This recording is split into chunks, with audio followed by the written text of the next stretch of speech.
Hi everybody.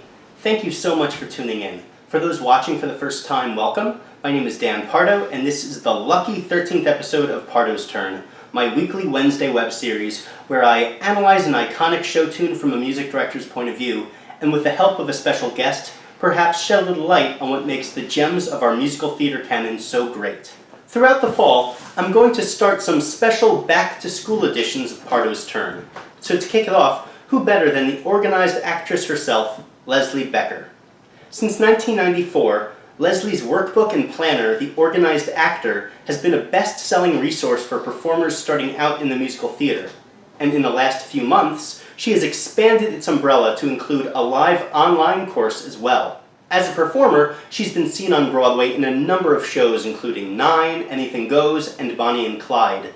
She's also a musical theater lyricist librettist, as well as a pop and country songwriter.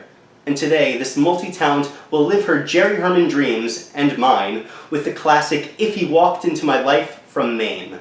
Jerry Herman is famous for his hummable melodies, his earnest and heartfelt lyrics, and the strong women who sing them. Mame's 11 o'clock number not only checks all three boxes, it exemplifies them. In the first few bars, we have these dramatic stings, and her emotional cry, "Where's that boy with a bugle?" followed by the trumpet fanfare, unapologetic in its literal translation. Then she calls out again more desperately and in a new key, "Where's that boy with a bugle?" and more lightheartedly, "And why did I ever buy him those damn long pants?" It's that unexpected injection of humor that allows Jerry Herman to take us wherever he wants us to go. His bold, emotional strains are perfectly balanced with the charm and wit. It's irresistible and can be found as a thumbprint in all of his best scores: Mac and Mabel, Hello Dolly, Mame, and La Cage aux Folles. The main verse is a reflective series of questions with a melody that utilizes both repeated notes and descending stepwise motion. Yada-yada-da-da-dum, yada-yada-da-da-dum. Musically, it sounds like she's mentally retracing her steps, picking up clues from her past actions to see if, where, and when she went wrong. In between these thoughtful moments are the distant trumpet calls, bittersweet reminders of when she was still Patrick's best girl. Her questions become shorter and more anguished as the notes get higher. Did I give enough? Did I give too much? The melody grounds itself again as she regains composure and finishes the first verse with the last note going up to sol, the fifth scale degree, functioning as a form of musical upspeak that keeps the questions coming for the next A section. Second verse, same as the first, with a few slight changes. The tempo typically moves a bit more, and the bugle calls have been replaced with more subtle echoes of the vocal. The only melodic deviation from the first A verse is that last note, which resolves down the second time around to set up a common tone modulation to A major. That is, a key change leading into the bridge. From D flat to A, the old tonic, or at least the enharmonic spelling of the old tonic, becomes the new major third. Now, thirds are important scale degrees because they are the most recognizable difference between the major and minor modes.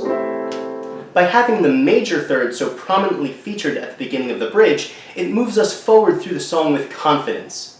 Even though some of the questions continue and Mame is deliberating on whether or not she did something wrong, she's not sad about it. She's more invested in the process of self-reflection and answering all the questions he's posed throughout the song than she is getting Patrick back. He's grown up. The last verse is more triumphant still, with the accompaniment pattern switching from a strolling unchuk feel to sustained half notes topped with musical filigree, trills, and rhythmic hits. Then, of course, the tag.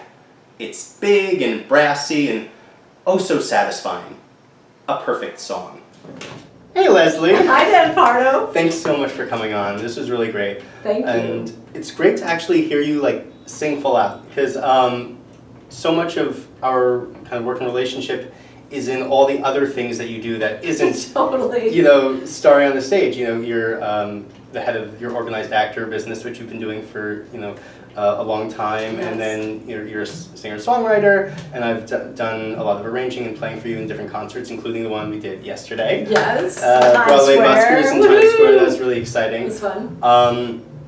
But we were just going through this song and like, damn, you sound good. It was. Thank you. No, you haven't done Mame before. I've never done Mame. But you've done Dolly. Yes. So where and when was that? Let's see, I did Dolly, it's been now probably about 5 years ago. And that was at the Fireside Theater in Wisconsin, Yeah, sure. and Theater in the Round, which made it even more cool because I was out in the audience Oh yeah, with them. she's such a social butterfly. Totally, so I could talk right to the audience, which was really fun.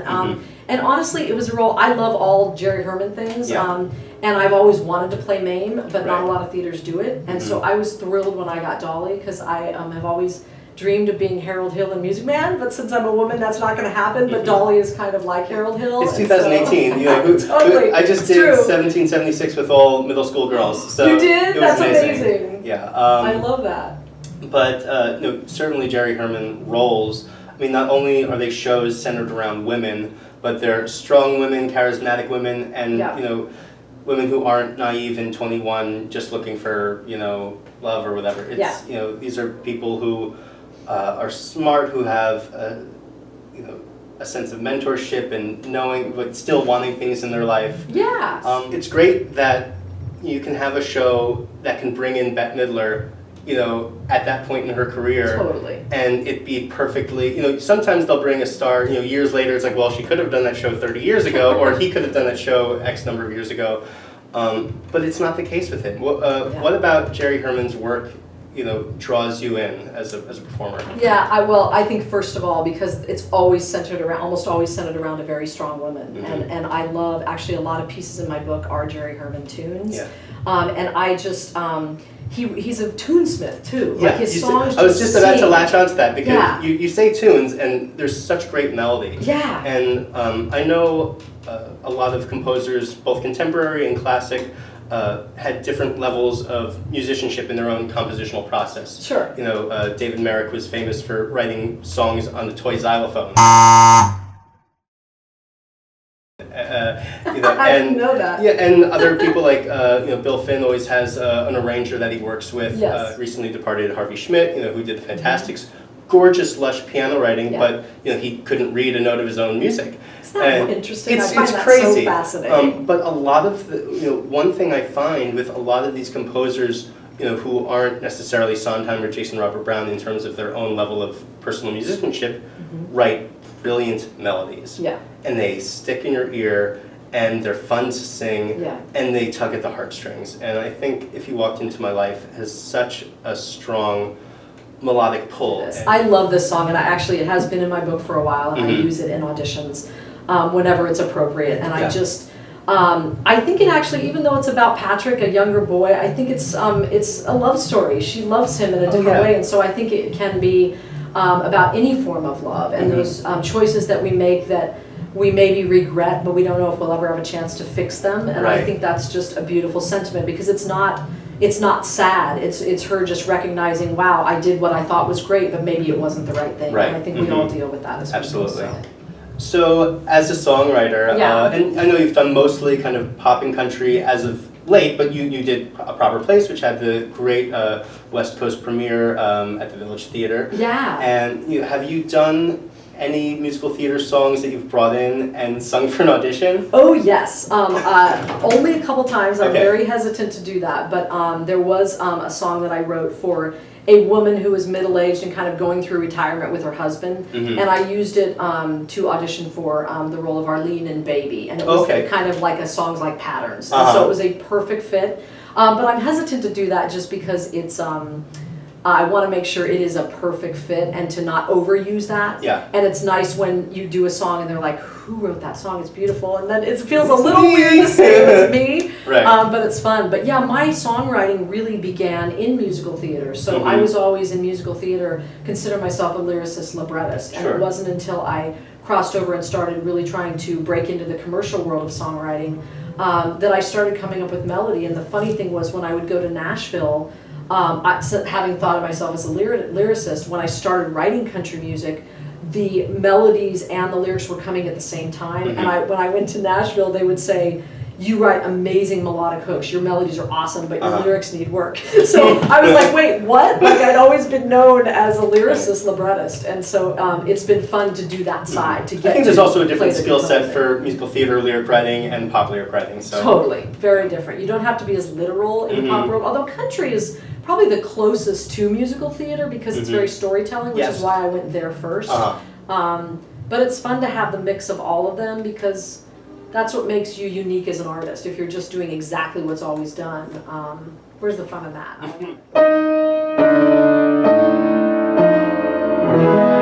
Where's that boy with the bugle? My little love, who was always my big romance. Where's that boy with the bugle? And why did I ever buy him those damn long pants? Did he need a stronger hand? Did he need a lighter touch? Was I soft or was I tough? Did I give enough? Did I give too much? At the moment when he needed me, did I ever turn away? Would I be there when he called if he walked into my life today? Were his days a little dull? Were his nights a little wild? Did I overstate my plan? Did I stress the man and forget the child? And there must have been a million things that my heart forgot to say. But I think of one or two if he walked into my life today. Should I blame the times I pampered him or blame the times I bossed him? What a shame, I never really found the boy before I lost him. Were the years a little fast? Was his world a little free? Was there too much of a crowd, all too lush and loud, and not enough of me? Though I'll ask myself my whole life long, what went wrong along the way? Would I make the same mistakes if he walked into my life today? If that boy with the bugle walked into my life today?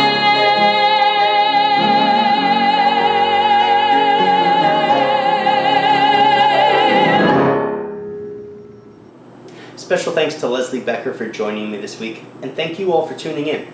Please consider giving the video a thumbs up, sharing it with your friends, and subscribing to my channel. Also, if you have any questions for me about a certain musical theater song, a show that you like, life as a freelance music director, or maybe for one of my guests, let me know down in the comments. I'll read through them all and do a little Q&A bonus video as a part of my Back to School series sometime in September. Until then, enjoy your Labor Day, and I will see you next Wednesday on Pardo's Turn. Bye. Would I make the same mistakes if he walked into